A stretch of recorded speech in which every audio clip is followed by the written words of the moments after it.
उल्हासनगर स्मशानभूमीमध्ये असलेला बेकायदेशीर बाबासाहेबांचा पुतळा हटवण्यासाठी कायदे मागा चळवळीचे अध्यक्ष राज आसनकर यांनी 1 एप्रिल पासून बेमुदत उपोषणाला सुरुवात केली आहे. सध्या आपल्या सोबत आहेत, आपण त्यांच्याशी बातचीत करूया. सर, काय सांगताल? महानगरपालिकेची आतापर्यंतची जी प्रक्रिया बघता आपण, काय हालचाल आहे का त्यांच्याकडनं? मला महानगरपालिका किंवा जिल्हाधिकारी कार्यालय यांच्याकडून म्हटलं तर असा ऑफिशियल जो संपर्क व्हायला पाहिजे, चर्चा व्हायला पाहिजे, असं काहीही झालेलं नाहीये.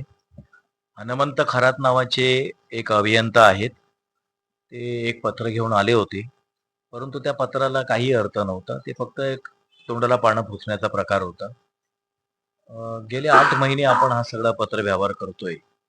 ईमेलवरती एकमेकाला पत्र ते फॉरवर्ड करतात, खाली पाठवतात, या सगळ्या गोष्टी चालू आहेत. प्रत्यक्ष आपण जेव्हा उपोषणाचा इशारा दिला त्याच्यानंतर त्यांचं काम होतं या सगळ्यामध्ये संपर्क करून मार्ग काढण्याचं. आणि मला आश्चर्य वाटतं की इतकं संवेदनहीन प्रशासन मी माझी इतक्या वर्ष आंदोलनं केली, पण पहिल्यांदा अनुभवतोय. तुमची मीटिंग झाली का त्यांच्यावर? माझी कोणाशीच मिटिंग झालेली नाही. माझी ते हनुमंत खरात जे पत्र घेऊन आले होते आणि त्याच्यापूर्वी पहिल्या दिवशी मी जेव्हा बसलो तेव्हा महापालिकेचा कोणतरी शिपाई पत्र घेऊन आला होता महापालिकेकडून. पण याच्यातून एक दिसतं की ह्या विषयासंदर्भामध्ये कुठल्याही प्रकारचा सिरियसनेस जो आहे तो प्रशासनाकडे नव्हता. त्यांना ते उपोषण असंच उरकून टाकायचं होतं. आणि त्याचं कारण असं आहे की बाबासाहेब आंबेडकरांच्या पुतळ्याचा विषय जरी असला स्मशानातला, तरी याच्यामध्ये पॉलिटिकल इंटरफेरन्स आणि इंटरव्हेन्शन असल्यामुळे प्रशासन त्या दबावाखाली होतं आणि ह्याच्यामध्ये कारवाई होण्याची शक्यता फार धुसर होती. तुम्ही कितीही ताकद लावली किंवा पुढे तुम्ही वाढत एखादा पुतळा बसवण्यासाठी काही नियम आहेत का? नियम तर आहेतच ना. आपली जी सिंगल लाईन मागणी आहे या विषयामध्ये ती आहे की 2 मे 2017चा जो शासन निर्णय आहे त्याची अंमलबजावणी करा, एवढीच मागणी आपली आहे. नियमामध्ये काय? त्या नियमामध्ये बऱ्याचशा मार्गदर्शक तत्व आहेत. 20 एक अटी शर्ती आहेत. त्यातली पहिली जी अट आहे ती ही आहे की जिल्हाधिकाऱ्यांच्या परवानगीशिवाय कुठलाही पुतळा कुठल्याही व्यक्ती, संस्था, संघटना यांना शासकीय किंवा खाजगी जागेतही बसवता येत नाही. ही 1 नंबरची अट आहे. त्याच्यामध्ये बाकीच्या बऱ्याचशा गोष्टी आहेत की पुतळ्याची डिग्निटी सांभाळली गेली पाहिजे. देखभाल सुरक्षेचा विषय आहे, पोलिसांच्या एनओसीचा विषय आहे. पण त्याच्यामध्ये 14 नंबरचा मुद्दा आहे त्या अटी शर्तीमध्ये. त्या 14 नंबरच्या मुद्द्यामध्ये असं नमूद केलेलं आहे की परवानगीशिवाय जर पुतळा उभारला कोणीही, तर त्या उभारणाऱ्यांच्या विरोधामध्ये दंडात्मक आणि फौजदारी कारवाई करावी आणि पुतळा हटवण्याची कारवाई व्हावी. इतकं स्पष्ट आहे. आणि शासन निर्णय हा एक प्रकारचा शासन आदेश असतो. त्याच्यामध्ये जिल्हाधिकारी आणि मनपा आयुक्त यांना आपलं डोकं परत चालवायला संधी नाहीये. त्यांचं काम आहे शासन निर्णयाची अंमलबजावणी करणं आणि तो पुतळा हटवणं. आता महानगरपालिकेने कायद्याचा जो नियम आहे, शासनाचं जे परिपत्रक आहे, त्याचं उल्लंघन केलं असं दिसतंय समोरासमोर. स्पष्ट आहे की नुसतं उल्लंघन केलेलं नाहीये, ते बेफिकीर आहेत, उदासीन आहेत. शासन निर्णय, शासन आदेश, नियम, कायदे याबद्दल बेफिकिरी बाळगल्यामुळेच ही उपोषणाची पाळी आणि एवढं सगळं वातावरण जे आज वाढत चाललेलं आहे, त्याला संपूर्ण जबाबदार जिल्हाधिकारी, पोलीस आयुक्त आणि मनपा आयुक्त हे प्रामुख्याने 3 लोक आहेत. कारण गेल्या 8 महिन्यांपासून आपण पत्रव्यवहार करतोय आणि खालच्या स्तरावरती त्याच्यावर निर्णय होत नसल्यामुळे आपण होम सेक्रेटरी, चीफ सेक्रेटरी, नगरविकास सेक्रेटरी या सगळ्यांना आपण पत्र दिलेलं आहे. मला अशी अपेक्षा होती की वरच्या लेवलची मंडळी बाबासाहेब आंबेडकरांच्या पुतळ्याचा विषय आहे, संवेदनशील विषय आहे, या विषयावरून वातावरण बिघडू शकतं म्हणून गांभीर्याने घेऊन काहीतरी करतील. पण तसं दिसलं नाही. मला महत्वाची गोष्ट काय दिसते की महाराष्ट्रामध्ये अनेक ठिकाणी छत्रपती शिवाजी महाराजांच्या पुतळ्यावरून विवाद झाले. तिथे त्यांनी ताबडतोब पुतळा धोरण लागू केलं आणि ते पुतळे ताब्यात घेतले, कारवाई केली. माझा प्रश्न आहे की ते महानगर पुतळा धोरण म- महान बाबासाहेबांना का लागू नाहीये? महानगरपालिकेमध्ये विरोधक नसल्यामुळं पण कुठं हे कामकाज ढिलं चाललं असं वाटतं का तुम्हाला? कोण विरोधामध्ये? महानगरपालिकेमध्ये एखादी सत्ता आहे हं. त्याच्यामुळे. तो तर मुद्दा आहेच. बघा काय झालंय, या संपूर्ण 78 नगरसेवकांमध्ये फक्त सविता तोरणे आणि अंजली साळवी या 2 नगरसेविकांनी अधिकृत भूमिका घेतलेली आहे की स्मशानातला पुतळा बाहेर पडला पाहिजे. मला उरलेल्या 76 नगरसेवकांमध्ये कोणी अशी भूमिका घेतल्याचं दिसत नाही. हे लोक बाबासाहेबांचा फोटो पत्रकारांवर छापायचे, निळे गमछे घालून त्यांनी प्रचार केलेला आहे. बाबासाहेबांचं नाव प्रचारामध्ये घेतलेलं आहे. आणि आज जेव्हा स्मशानामध्ये पुतळा उभारण्यामधून जेव्हा बाबासाहेबांचा अपमान होतोय, डोळ्यासमोर स्पष्ट दिसत असताना लोकप्रतिनिधी म्हणून त्यांनी कुठलीही भूमिका घेतलेली नाहीये. ह्या उल्हासनगरला विधानसभा मतदारसंघ जो आहे अंबरनाथचा, तो अनुसूचित जातींसाठी आरक्षित मतदारसंघ आहे. तिथले आमदार बालाजी किणीकर यांनी भूमिका घेतली नाही.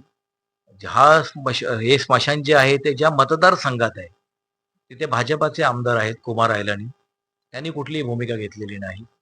इथे कल्याण पूर्वेला आणखी एक आमदार आहेत उल्हासनगरच्या, सुलभा गायकवाड, त्यांनी भूमिका घेतलेली नाही. आणि ह्या संपूर्ण लोकसभा मतदारसंघाचे डॉक्टर श्रीकांत शिंदे यांचं नाव आहे त्या कोनशिलेवरती, पण त्यांनी तसं त्याच्यावरती मौन पाळलेलं आहे. कुठल्या प्रकारची भूमिका त्यांनी घेतलेली नाही. त्यांचं असं म्हणणं आहे की हे लोकांनी प्रेमापोटी आमचं नाव टाकलंय, आमचा संबंध नाही. पण माझं म्हणणं असं आहे की खासदार आहेत, ऑर्थोपेडिक डॉक्टर, आतापर्यंत नाव उघड झाले का कोणी बसवलाय पुतळा ते? तिथे कोनशिलेवरती नाव आहे ना, श्रीकांत शिंदे आणि राजेंद्र चौधरी या दोघांची तिथे नावं आहेत. पण माझं मत काय आहे की समजा लोकांनी तुमच्या अप्रोक्ष तुमचं नाव टाकलं असेल सुद्धा, परंतु एका स्मशानामध्ये जेव्हा आंबेडकरांचा पुतळा उभारला जातो, त्यावेळेला खासदार पदावरती बसलेल्या व्यक्तीचं जे कर्तव्य होतं की हे चुकीचं आहे स्मशानामध्ये पुतळा उभारणं, आणि त्यामुळे किमान आपलं नाव तरी काढून टाका, अशी तरी भूमिका त्यांनी घ्यायला पाहिजे होती. हा विषय वाढल्यानंतर सुद्धा खासदार श्रीकांत शिंदे यांच्या कानावर हा सगळा प्रकार गेलेला आहे. त्यांचं काम होतं खासदार म्हणून की त्यांनी जिल्हाधिकारी, मनपा आयुक्त, पोलीस आयुक्त यांची एक संयुक्त मीटिंग लावून याच्यावरती तोडगा काढणं, पुतळा हटवणं, तुम्हाला शासन निर्णयानुसार जर थेट कारवाई करता येत नसेल तर ज्यांनी बसवलं त्यांच्याबरोबर बसून तोडगा काढणं, हा सगळं करणं गरजेचं होतं. ज्यांनी कोणी हा पुतळा बसवलाय त्यांना सुद्धा माझं आव्हान आहे की एकतर तुम्ही जेव्हा स्मशानातला पुतळा हटवला म्हणून हा पुतळा बसवला असं सांगता, तेव्हाही तुम्हाला संधी होती की तुमच्या वस्तीमध्ये पुतळा बसवून घेण्याची. त्यांना ह्या आंदोलनामुळे आज पण संधी आलेली आहे की तुम्हाला जर पुतळाच हवा आहे, वातावरण तापलेलं आहे, लोकप्रतिनिधी तुमच्या बाजूने आहेत, तर आज सुद्धा तो पुतळा त्यांनी स्वतः सन्मानाने तिथून हलवावा आणि लोकप्रतिनिधींना सांगून एक चांगला व्यवस्थित पुतळा सन्मानपूर्वक परवानगी घेऊन ते जिथे राहतात त्यांना जिथे हवं आहे तिथे त्यांनी तो उभारून घ्यावा.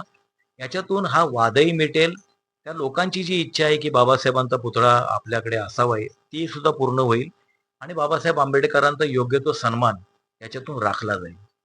आपलं उपोषण किती दिवस चाललं अजून? आता हा 5वा दिवस आहे एकतर, आणि मी सुरुवातीलाच घोषित केलं होतं की पुतळा ज्या दिवशी स्मशानातून बाहेर पडेल त्या दिवशी हे उपोषण थांबेल. तर हा निर्धार आहे, हा काय हट्ट नाहीये. कारण सध्याचं वातावरण असं आहे की एकूणच म्हणजे राज्य लेवल जर विचार केला तर ह्या राज्यामध्ये लोकांचं न ऐकणारं सरकार आहे. दाद मागणारी, न्याय देणारी कुठलीही यंत्रणा आता अस्तित्वात नाहीये. तुम्ही सामोपचार आणि नियम कायद्यावर बोट ठेवून एखादं म्हणणं मांडा, ऐकणारं कोणी नाहीये. खालच्या लेवल पर्यंत अशा यंत्रणा नाहीयेत.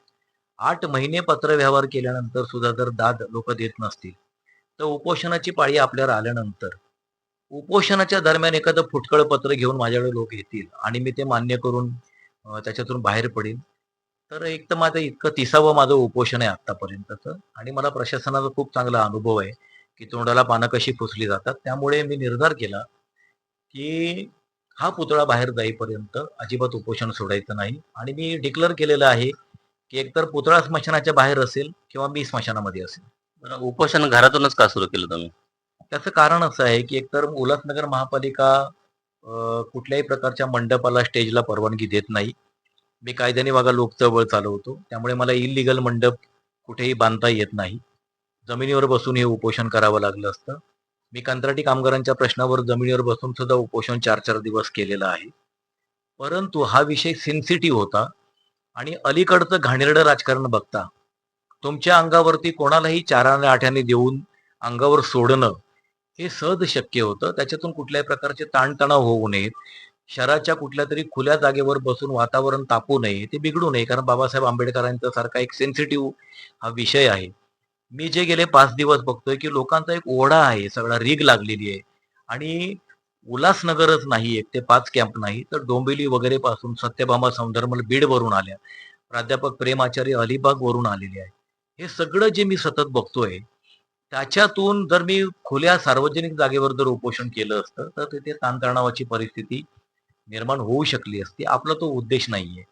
आपला उद्देश आहे की स्मशानातून पुतळा बाहेर पडला पाहिजे आणि तो सन्मानजनक पद्धतीने कायद्याची प्रक्रिया राबवून तो यथायोग्य ठिकाणी लागला पाहिजे. ही साधी सरळ मागणी आहे आणि उपोषण करण्यासाठी थाटमाट करावा, मंचच असला पाहिजे वगैरे असं काही नाही. घरात उपोषण करू उपोषणाचा